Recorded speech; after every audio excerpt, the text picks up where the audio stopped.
Hare Krishna. Question: how can we share Krishna consciousness in colleges, schools, universities when there is secularism in the world, in India today? Doesn't it create a big obstacle for us to share India's traditional wisdom? How can we deal with this? Answer: every culture presents its own obstacles, and we have to intelligently pass our way through those obstacles and present Krishna consciousness. So, secularism is sometimes misrepresented or misinterpreted as meaning rejection of all religions or apathy towards all religions. But actually, secularism means that there is no impartiality towards all religions or neutrality towards all religions. Neutrality means we don't favor any particular religion. Apathy means we don't care for any other religion. Antipathy means we oppose other religions. So there is a so often secularism is misinterpreted as apathy or antipathy towards religions, whereas actually it is meant to be neutrality or impartiality. Now, if we look at the history of how the Indian constitution was made, we see that there was a time when there was a huge communal violence with the creation of Pakistan and large number of casualties from both the Hindu as well as the Muslim side. And naturally, for the integrity of India, the framers of the constitution wanted India to be non-sectarian.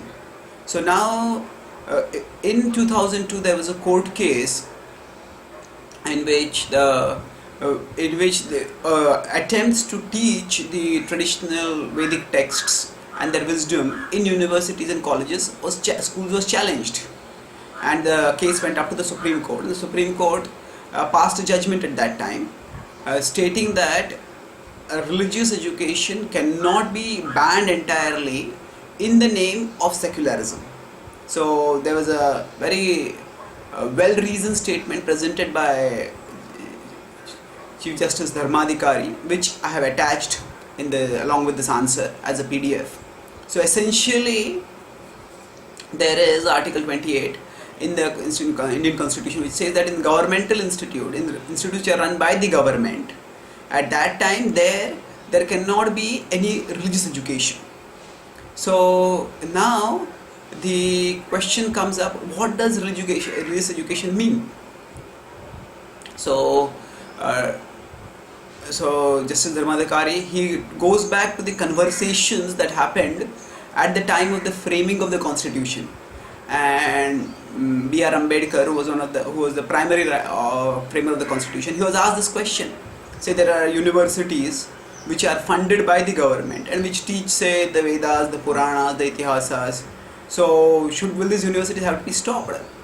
So he made the point that actually there is difference between religious education in terms of dogma and religious education in terms of a value addition to life. So there are different approaches in which the religious education can be present, scriptural knowledge can be presented. So as dogma means that this is the absolute truth and you have to accept it as an act of faith. So for example, in Islam, it is said that there is Muhammad is the last prophet, the seal of all prophets. Or in Christianity, it may be said that Jesus is the only way. So these are articles of faith which go against the pluralistic spirit, which is essential for survival in a multicultural, multi-religious nation. So these absolutist claims, these exclusivist claims, cannot be taught in any religious institution, that is any educational institution that is funded by the government, exclusively funded by the government.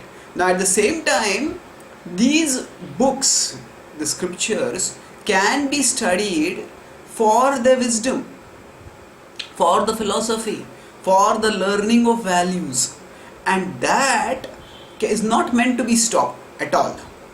So it's very clear over there. So in the constitution itself, in the discussion of the constitution, the point comes up, and then one of the framers of the constitution suggests that let us include this in the constitution. So Ambedkar opposes that. Ambedkar had some antipathy towards Hinduism. He later converted to Buddhism. But overall, he says that this will, when the issue comes up in a court, the court will pass this judgment, and there's no need to include this. So in 2002, the Supreme Court actually passed the judgment.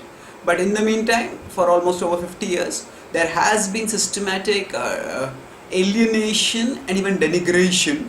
Alienation means people are not even familiar with their own traditional texts, and their denigration, and there's in the culture, in the media overall, often these texts are trashed as primitive, old-fashioned, discriminatory, regressive, and people get a negative perception of these texts. So what we need to do is, we can present at multiple levels. So if we present the texts as wisdom texts and not as religious revelations. So when we go in official channels and we are presenting wisdom, it is not that secularism means we are not allowed to quote the Bhagavad Gita or we are not allowed to teach the Bhagavad Gita. No, it means that we cannot teach the Bhagavad Gita as the absolute authority because it is the word of God. But certainly it's a very important text within the Indian culture, and to keep people deprived of that wisdom, that very significant cultural influence in our nation's history, that would be to deny and reject our own history. So that would be a very unfortunate, unintended, and perverted interpretation of secularism, that because a large part of our tradition has been of our history is associated with what has later become a particular religion. So that means we cannot quote from that religion at all. We cannot quote from those texts at all. No, in no country anywhere in the world is secularism defined in this way.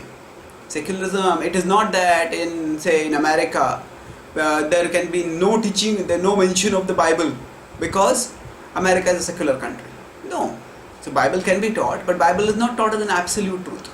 So firstly, if we present the texts as wisdom texts, which have had very significant influences in our tradition, in Indian history, and we present them for the wisdom insights that they have. And if you present them with, say, quotes from people all over the world who have appreciated these texts, that is Einstein, Emerson, Thoreau, Hermann Hesse, and so many other thinkers, Aldous Huxley, so many other prominent thinkers have actually appreciated the wisdom of the Bhagavad Gita. And when we present it as a wisdom text from which we can learn values for improving our life, for developing character, for strengthening the ethical and moral fiber of the future leaders and members of society, then that way, in a non-absolutist way, if we present the Vedic wisdom, then we cannot be debarred from presenting it. And of course, we should not criticize other religions or compare other religions, because the point here is not to put any other religion down. The point here is to help people rise up by empowering them with the time-honored spiritual wisdom that is there in the texts of ancient India. So if we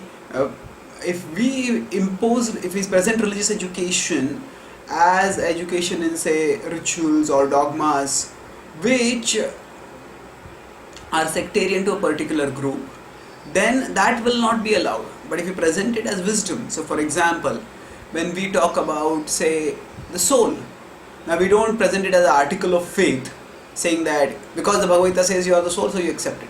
No, we present it as a reasonable hypothesis, and then we give scientific evidence to support it. So that way, when we present, then we will be able to gain a foothold. And actually, if somebody opposes that in the name of secularism, then that can be countered, because Article 28 is not meant to make India into atheistic or a completely godless country, anti-spiritual, anti-religious country. It is meant primarily to not have the state promote any particular religion. So Now, if an individual has his own faith, that is not so there is another fundamental right within the constitution. That right is to practice one's own faith, and also the right to share one's faith with others. Now, that sharing can be done at individual level and at the level of institutions which have been made by particular individuals. So there are many Hindu schools, many parents and many Hindus, they want to ensure that their younger generation gets the culture, so they start their own Hindu schools. And in the Hindu schools there is freedom to, in addition to the college subjects, to the subjects which are there prescribed by the educational system, they can teach additional subjects also. So there we have much more freedom to present wisdom from our texts directly. But where there is government funding, there we can also present it, but in a non-absolutist, non-confrontational way, as wisdom texts that add value to our life. Thank you. Hare Krishna.